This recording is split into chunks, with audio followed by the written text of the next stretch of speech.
on First at 9 this Saturday the 17th of January 2026. Relentless reforms. Prime Minister vows to continue education reforms despite opposition. Grade 1 reforms to commence on January 29. National Movement for Education Reforms launches in Kandy. Not our fault. Don't accuse the opposition over stalled reforms, asserts Sajid. The Food Harbour. Sri Lanka's first open-air food and beverage destination inaugurated at Port City, Colombo. Shots fired. One dead in Jinthupitiya shooting. 2 children injured. Protesting inmates at Bursa High Security Prison transferred. Kalin baby soap rupial 90කට. Kalin baby podi හැමෝටමයි. This is Derana First at 9. Live from Studio 24 in Colombo. Good evening and welcome to First at 9 on the Derana News channel. I'm Aditya Adrisinghe joining you live with the latest in Sri Lanka and around the world. Brought to you by the only Sri Lankan media network to rise to the pinnacle across all media platforms, recognized as the best by every server and beloved by the people. Now, your top story tonight, Prime Minister Dr. Harani Amarasuriya says education reforms pushed by the government are geared towards the development of human capital. Speaking at an event in Chilao recently, the Prime Minister drew attention to the political backlash against free education in the lead up to its implementation by the late CWW Kannangara. Minister of Education and Higher Education Prime Minister Dr. Harani Amarasuriya yesterday inspected Senanayake National College in Shillong, which was damaged by Cyclone Ditwa. Following the inspection, the Prime Minister graced a prize-giving ceremony held in honour of students of Senanayake National College, Shillong, who achieved all-island victories. This government is committed to providing all Sri Lankan students first-rate education which they deserve. That commitment is not limited to education reforms. Our mission is to set up an education system that facilitates the development of high-caliber human capital. Since the 1930s, CWW Kannangara struggled to introduce free education in Sri Lanka. Many opposed his vision back then. The Parliament debated the matter for years. When I entered Parliament in 2020, I studied those debates archived at the Parliament Library. In one of those debates, someone opined that there would be a shortage of manual labour if free education was introduced. That was the attitude towards free education at the time.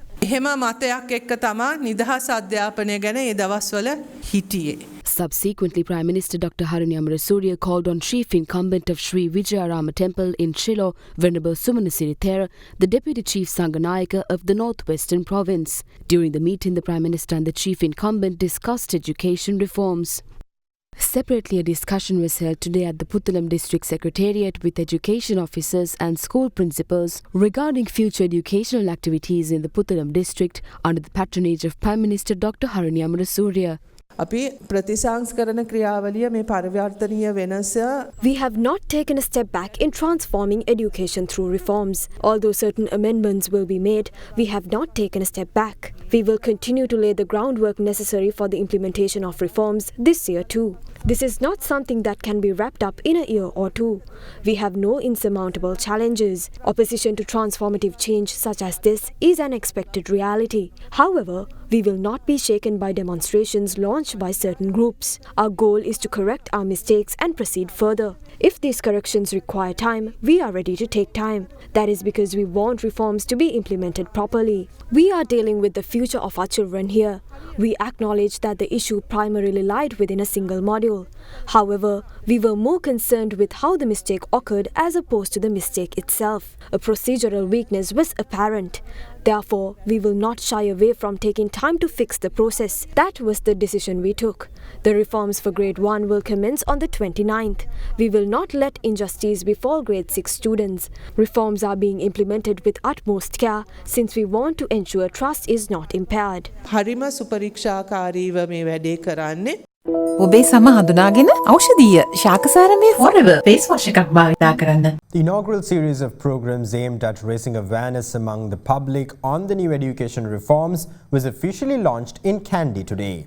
Meanwhile, protests were initiated across multiple locations in the country, with demonstrators calling for the immediate implementation of the proposed Grade 6 education reforms. A protest was staged today outside Sanat Jayasuriya ground in Matara, calling for the immediate implementation of the proposed education reforms for Grade 6 students effective this year. The demonstration was initiated by a group of parents representing children currently in Grade 6. A similar protest was held in Polonnaruwa, where demonstrators voiced their demand for the swift implementation of the new reforms for Grade 6 students. In a related development, an individual from the Madavalalanda area in Ampara engaged in a hunger strike today near the Ampara clock tower, urging authorities to implement the education reforms for Grade 6 students without delay. His wife and 2 children were present at the site in solidarity. Meanwhile, an awareness and discussion forum focusing on education reform was held this afternoon at the Postal Auditorium in Kandy.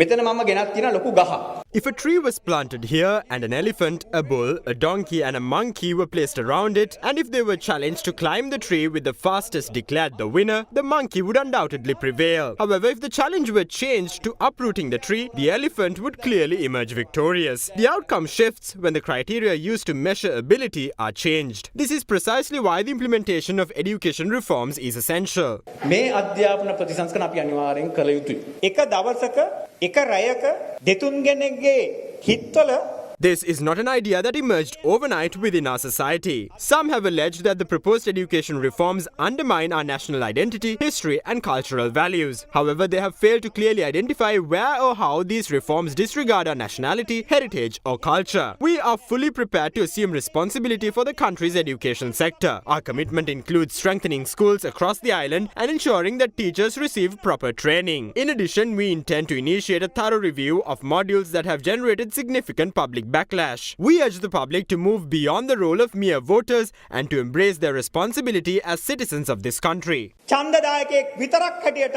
සීමා වෙන්න එපා. පුරවැසියෙක් වෙන්න කියලා. සජිත් ප්‍රේමදාස හඳුන්වා දුන වචනයක්.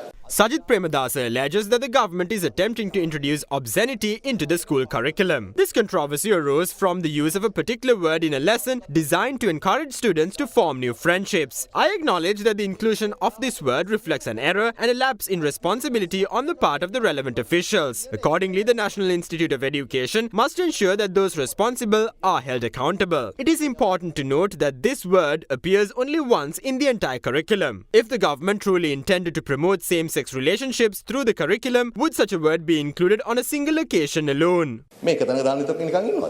In the meantime, several other stakeholders shared their perspectives on the proposed education reforms today. Certain groups are now making attempts to revive the education reforms that were deferred until next year. It is noteworthy that the co-convener of the newly formed National Movement for Education Reforms is a member affiliated with the JVP trade union. The protest held yesterday was, in our view, a broader JVP propaganda campaign. Is Discourse the president of this country? At a time when the president has decided to defer the proposed reforms, certain members of the NPP are instead calling for its immediate implementation. The government now faces a clear choice. It can either introduce well-considered reforms that genuinely uplift the education sector or risk damaging the system by enforcing changes that are unsuitable for the country. The Prime Minister vowed to implement the proposed reforms. Many of the current issues have emerged due to the Prime Minister's arbitrary approach. Introducing reforms requires a carefully structured, comprehensive process. It is clear that some parents have taken to the streets protesting and calling for the immediate implementation of these reforms. While it is true that education reforms are essential, the proposed changes, if implemented as they stand, are unlikely to achieve the desired results as they lack a long-term vision and future-oriented planning. A leader of the opposition, Sajid Premadasa, asserts that the opposition will not stand against proper education reforms. He made these remarks during an event in Kitulgala today. The donation of hospital equipment worth 3.3 million rupees to Kitulgala District Hospital under the Samaga Janabala Vega's Husma program was carried out today under the patronage of opposition leader Sajid Premadasa. අධ්‍යාපන ප්‍රතිසංස්කරණයේ අගමැතිතුමිය දැන් කතා කරලා කියනවා මේක නතර කරන්නේ නැහැ කවුරු මොනවාක්වත් විපක්ෂයේ ඒවා මේවා කියනවා. ඊට අමතරව දැන් දෙමාපියෝ දෙපැත්තක් බෙදිලා දැන් අපේ රටේ අධ්‍යාපන ප්‍රතිසංස්කරණ We were the first to recommend the implementation of education reforms. However, they ridiculed us when we did. They did the same when we donated smart boards and computers, slamming them as unnecessary. All of those initiatives were part of supporting education reforms. They opposed our efforts then and now claim that the reforms stalled because of us. We never requested the reforms to be halted. We opposed obscenity being a part of the school curriculum. After the issue bit them back, they incited protests against us, slamming us over stalled reforms. That is entirely wrong. We are all for proper education reforms. These errors were not noticed by authors, proofreaders, the editorial committee, the academic affairs team, the academic affairs board, or the NIE. The issue wasn't noticed when the samples were printed either. Disregarding all of these mishaps, they claim that the opposition is against education reforms. I don't believe Sri Lankans will be misled for the third time by these lies and misconceptions. With that, here's a look at some thoughts shared in the political arena over the education reforms. The new education reforms for Grade 1 are scheduled to be implemented on the 29th of this month. Despite claims suggesting that the reforms were postponed, they will in fact be implemented as planned within this month. However, the implementation of the proposed reforms for Grade 6 students has been deferred until next year. This decision was taken in response to persistent criticism over these reforms. Parents may have concerns or uncertainties regarding these changes. In that case, it may be better to move forward in a manner that addresses and dispels such doubts. However, this adjustment does not signal an end to our journey of transformation. As the world continues to evolve, there will always be certain segments of society that resist change. This reality is clearly visible in Sri Lanka today. The government appears to be pursuing a course that diverges from the position of the relevant ministry, while the Prime Minister continues to adhere firmly to her own views and perspectives. None of these developments reflect a practical or coherent approach. In my view, the government has a responsibility to clearly communicate its position to the public, particularly at a time when members of the government themselves have initiated protests outside the Ministry of Education demanding the implementation of these reforms. In effect, the government is now protesting in the interest of its own administration. For the past 76 years, this culture of protests persisted, and it continues unabated even after this government assumed power. At the moment, the controversy generated by certain groups over the proposed education reforms has turned back upon those very people. Across the country, parents, teachers, educators and members of the general public have taken to the streets calling for the implementation of these reforms. Ultimately, it is for the people to decide whether they wish to reject these reforms and continue producing leaders like Sajith and Gammanpilla, or to embrace change and cultivate a generation of more capable and successful leaders through education reforms. Drawing attention to remarks made by the President in Jaffna yesterday, Sarvajana Balaya leader and parliamentarian Dilith Jayavira says that Buddhists carried love and not hatred as they made their way to the north, passing sacred sites such as the Jayasri Mahabodhi tree. Addressing a gathering in Dompe today, the parliamentarian further called on the President to apologize to the nation for the reprehensible statement he made. The donation of several canoes to residents of the flood-affected Dompe area, intended for use during future floods, was carried out this afternoon under the patronage of Sarvajana Balaya leader and parliamentarian Dilith Jayavira. The donation was made at the request of the chief incumbent of the ancient Kapugoda Giridhara Viharaya in Dompe, Venerable Madirigiriye Vimalananda Thera.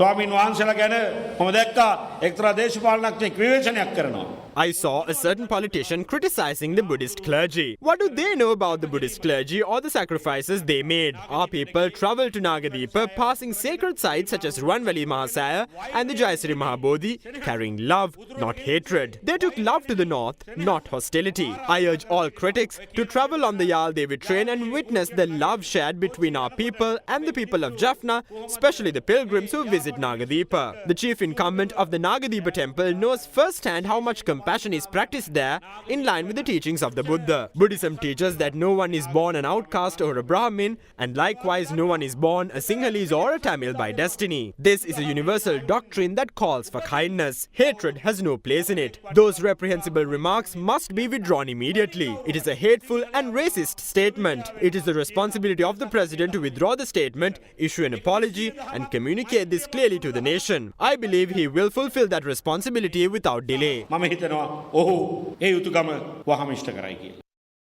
National organizer of the Sri Lanka Podujana Peramuna Namal Rajapaksa asserts that the government cannot stop his party through suppression. He made this remark during a public rally in Thambuthegama today. The Sri Lanka Podujana Peramuna organised a public rally in Thambuthegama to grant appointment letters to the party's divisional organisers in the Anuradhapura district. However, yesterday the Thambuthegama police had informed organisers to take down all decorations which were put up by SLPP supporters in view of today's rally.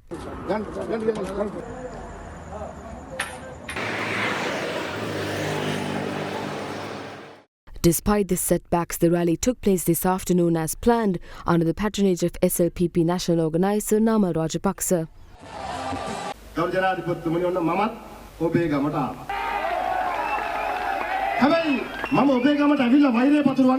I am at the President's hometown today.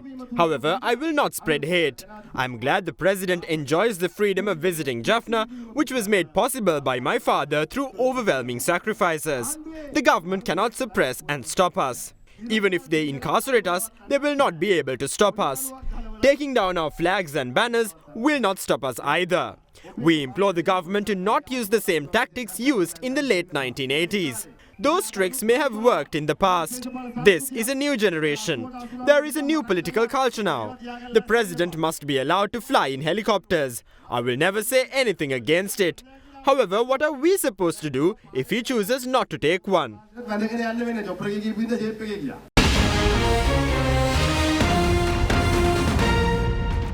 Welcome back. Now in more local updates, one individual was killed while two children were injured at a shooting which occurred last night in Jinthupitiya, Colombo. The victim is reportedly a close affiliate of a notorious mob boss named Pukudukanna. Police suspect Palani Motion, another notorious underworld operative believed to be hiding abroad, to have orchestrated the shooting. A shooting was reported at around 10:10 last night in the Jinthupitiya area of Colombo. CCTV footage captured the assailants arriving at the scene of the crime.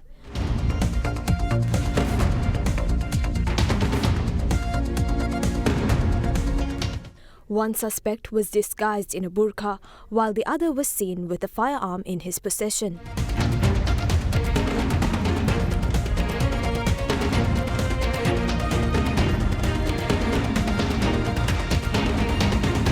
The footage further captures the suspects fleeing the scene of crime in a three-wheeler after committing the crime.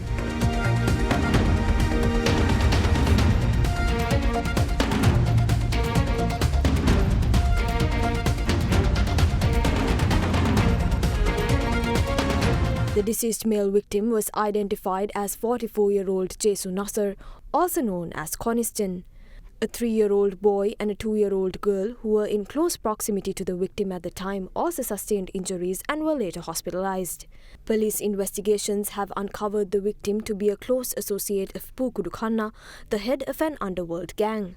Authorities suspect the shooting may have been triggered by a recent dispute involving the victim's wife and a relative of Palani Motion, believed to be a rival of Pukudukanna. The victim was reportedly a creditor who also collected money from underworld gangs from time to time. According to the police, however, the victim was never arrested over any criminal activity. Further investigations are ongoing. Meanwhile, a retired army captain was arrested by the Western Province North Crime Range at Minuangoda, Miriswata, while in possession of 18 T56 assault rifle magazines and 25 rounds of live ammunition. Now in other news out of the law and order sector, 6 of the 7 inmates who staged a protest at the Busa High Security Prison yesterday afternoon have been transferred to other prisons. The demonstration began when the inmates climbed onto the roof soon after they were discharged from their wards for physical training. Prison officers, with the assistance of the Police Special Task Force, brought the situation under control within 30 minutes. According to prison sources, the inmates were protesting against strict regulations enforced by the newly appointed prison superintendent. The protesting inmates claimed the measures restricted their ability to fulfill certain needs. Among the protesters were the gunman who fatally shot Ganemulla Sanjeeva and an individual accused of supplying the firearm used in the murder of the Modara Devalaya committee chairman. 6 of the 7 protesting inmates have since been transferred to the Angudukala Palasa, Kuruvita and Kaluthara prisons. An internal investigation has also been launched into the incident. Now, the grand finale of the Derana Dream Star Season 12 is currently taking place at the Sugatadasa Indoor Stadium. Derana Dream Star, Sri Lanka's biggest reality show, is being held for the 12th consecutive year. The show provides a platform for young adults to pursue careers in their dreams in the world of entertainment. The finalists for Derana Dream Star Season 12 are Anupama Gunathilaka, Janani Mahatma and Brian Hanks. TV Derana is ready to bring the audience a unique live experience during the grand finale, which will feature the world's most advanced technological equipment.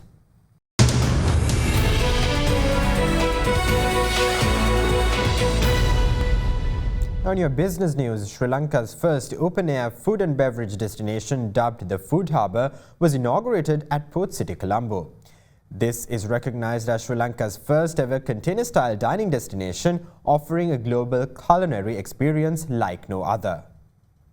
We are not merely opening a new destination, we are unveiling a symbol of the Sri Lanka we are becoming. The Food Harbour represents a new national confidence, a confidence that believes Sri Lanka can design world-class spaces, nurture local enterprise, welcome global partnerships, and present to the world an experience that is uniquely our own. Port City was conceived as a gateway between Sri Lanka and the world. The Food Harbour brings that vision to life. It reflects an island nation open to ideas, open to cultures, and open to innovation, while remaining deeply rooted in our warmth, our hospitality, and our entrepreneurial spirit. Places like this do more than serve food. They say to the world, Sri Lanka is ready. Ready to host, ready to invest, ready to innovate, and ready to lead in the Indian Ocean region as a lifestyle, tourism, and business destination. Colombo Port City is progressing steadily in line with its vision of becoming an international service-oriented special economic zone. The early activation of transitional traffic-generating projects such as the Food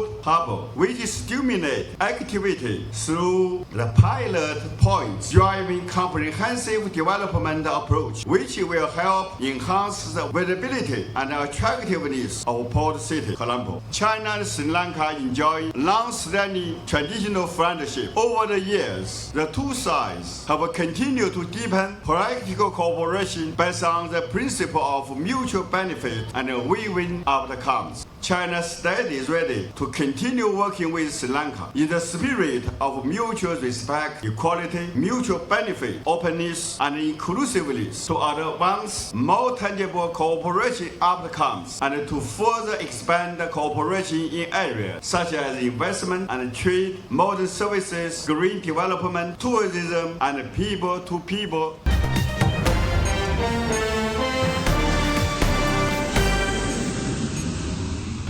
Welcome back. Now in your world news, President Donald Trump has named former British Prime Minister Tony Blair to his Board of Peace, which is expected to oversee the United States President's 20-point plan to end Israel's genocidal war against Palestinians in Gaza. The White House said that Blair would be among the board's founding executive members, alongside Trump's son-in-law Jared Kushner, U.S. Secretary of State Marco Rubio, and U.S. Special Envoy to the Middle East Steve Witkoff. The other members are Mark Rowan, the CEO of Apollo Global Management, World Bank Group President Ajay Banga, and Robert Gabriel, a U.S. Deputy National Security Advisor. According to the White House, the board members will oversee a defined portfolio critical to Gaza's stabilization and long-term success. Furthermore, Bulgarian diplomat and former senior United Nations official Nikolai Mladinov will serve as the High Representative for Gaza. Now, halfway across the world, veteran President Yoweri Museveni was declared the landslide winner of Uganda's presidential election today, extending his rule into the 5th decade after a contest marred by violent incidents and allegations of fraud. The result hands the 81-year-old President Museveni the decisive victory he sought to bolster his political position as speculation mounts about his eventual succession. Uganda's Electoral Commission said at a ceremony in the capital Kampala that Museveni had received just under 72% of the vote. His main challenger, the pop singer turned politician Bobby Wine, was credited with 24%. Wine has alleged mass fraud during the election, which was held under an internet blackout that authorities said was needed to prevent misinformation, and called on supporters to protest. On Thursday, at least 7 opposition supporters were killed in disputed circumstances in Batumbala, southwest of the capital. That's all the news we have for you tonight. Thank you. Have a great night.